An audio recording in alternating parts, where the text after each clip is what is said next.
כמה מילים על הבדל בין סכרת לסוג 1 לסוג 2, ואז בעצם אתה תציג את הצד שלך. בעצם מה שתומר מתאר פה זה סכרת סוג 1, זה סכרת שבה הגוף תוקף את הלבלב, יש נוגדנים, ופשוט הגוף לא מייצר אינסולין, שאינסולין הוא הורמון חיוני לכולם, זה לא קשור לסכרת, וזה שונה לגמרי מסכרת סוג 2, בעיניי במקרה נתנו את השם הזה לשתי המחלות, הדבר המשותף היחיד זה שסוכר גבוה בשתיהם, הניהול הוא אחרת לגמרי, ובאמת כשאתה אומר מונחים כמו דל פחמימה, שאנשים מתחילים לשמוע את זה עכשיו, ומשאבה, ותאכל הכל, אז אני כאילו שומעת באוזני אחרים, אוקיי, אז רגע, אז התזונה היא הפתרון, ואני חושבת שזה הרבה מעבר, ואני מדברת על זה המון, אז בוא רגע נחזיר אותך למקום שבו גיל 11 זה גיל של מודעות, זה לא ילד בן 3 שחי בתוך זה. מתי בכלל הבנת מה זה A1C?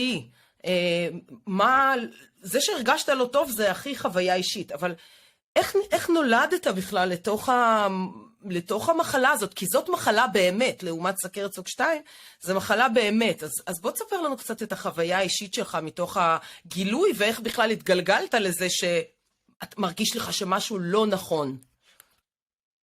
גם סוכרת סוג 1 וגם סוכרת סוג 2, זה נכון שהמנגנון שעומד מאחורי המחלה הוא אחר לגמרי, אבל לשתיהן בסוף היה אפשר לקרוא אי סבילות לפחמימות. שתיהן, ברגע שאתה מוציא פחמימות מהמשוואה, אז בעצם מוצאת את הגורם שמוציא את הגוף מאיזון.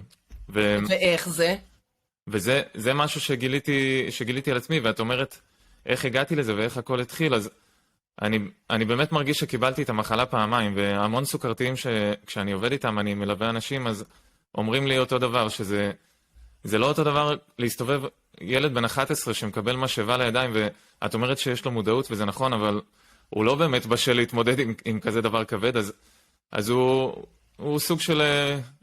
הוא חי עם זה, אבל הוא שמח שזה משאיר אותו בחיים, והעיקר להיות עם החבר'ה, משהו כזה, אבל זה לא במובן העמוק שבאמת ידעתי מה זה A1C, אני רק בגיל 25, אי שם בגיל 25, התאשפזתי עם חמצת, עם קטואצידוזיס. וואו.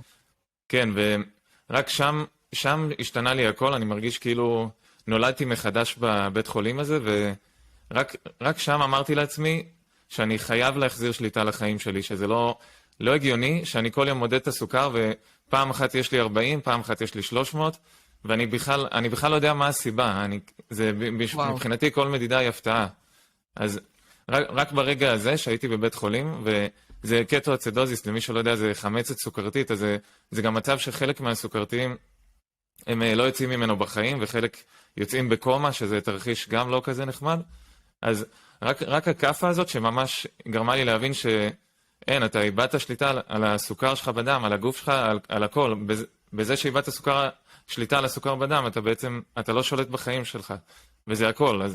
אז מהרגע הזה התחלתי באמת לחקור את זה לעומק, ושם אני מרגיש שקיבלתי את המחלה מחדש, שזה כבר 14 שנים בתוך הסוכרת. את הפתרון.